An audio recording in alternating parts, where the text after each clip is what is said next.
The Feedyard Tech people would have an advantage because they'll know what we're about. A lot of the people that we interview and that we talk to don't have any idea about the industry or the business of what we do. So if you come with a Feedyard Tech certificate, you're going to have an advantage over a lot of the applicants that are in the world today, because you have been exposed to safety training, you have been exposed to cattle handling, to equipment and maintenance and things like that. So the opportunity's there if they want to come find it. Very much so. There's tons of jobs. There's tons of jobs in the industry and in different parts of the U.S. too. Just pick a spot to where you're happy and go get it. What would you say to youth that maybe might be interested in coming to work at a feed yard but didn't come from an agricultural background or haven't experienced all the ins and outs and all the opportunities that exist? What would you say to them? For me, it really, I had no knowledge of the cattle. I didn't know it, so don't be discouraged of not knowing what's going on here. I come here not knowing and fell in love with the process of what and why we're doing what we're doing.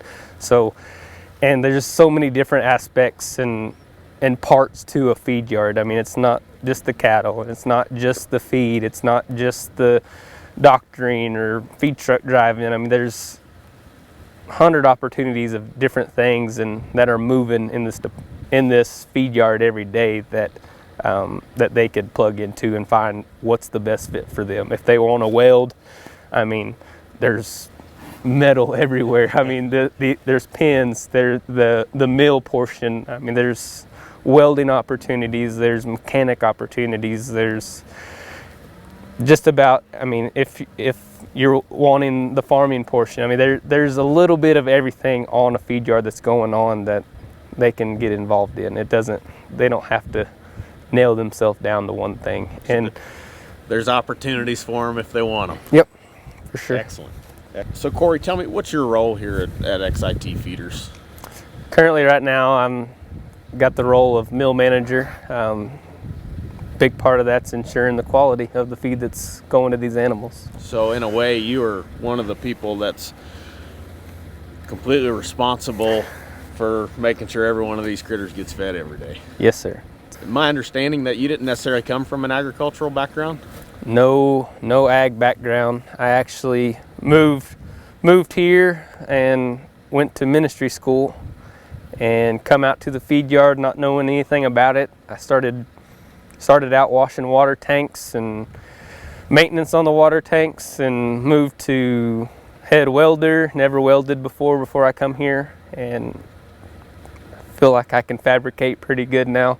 I've got to do a bunch of it. A lot of opportunity here to weld and work with your hands. Went from there to assistant yard department manager, overseeing the outside care of the cattle, to farm foreman, the farm side of it, to feed manager, or over the feed department of the feed delivery, putting the feed in the bunks, to now mill manager. I've had the opportunity to be able to learn a little bit of every department here, so it's been good. So Jake, tell us a little bit about yourself, your background, and how you came about into the Feedyard Tech program back when you were in high school, please. The Feedyard Tech program they were doing it there at Dawn, and since my dad was working there, I went ahead and got signed up for the tech program. Tell a little bit about your experience during the program, and then how it's, as you said, helped you out through so far in your career. And you actually started in 2014, correct? So that's been a while now. You were like one of the original classes, if you will, as that started. So just give us a little bit about how that's benefited you through your career so far. It's just a good introduction to what the feed yard business entails and what you're supposed to do and what you're not supposed to do around here, and just just helping with day-to-day operations and getting that the initial basic knowledge is really what's helped. So if you would tell us day-to-day kind of your responsibilities here at Tascosa Feedyard. I'm the shipping and receiving manager, so I handle all the cattle that come into the yard and everything that leaves, and so I help schedule implants and help stock pens and set up the processing and reimplants.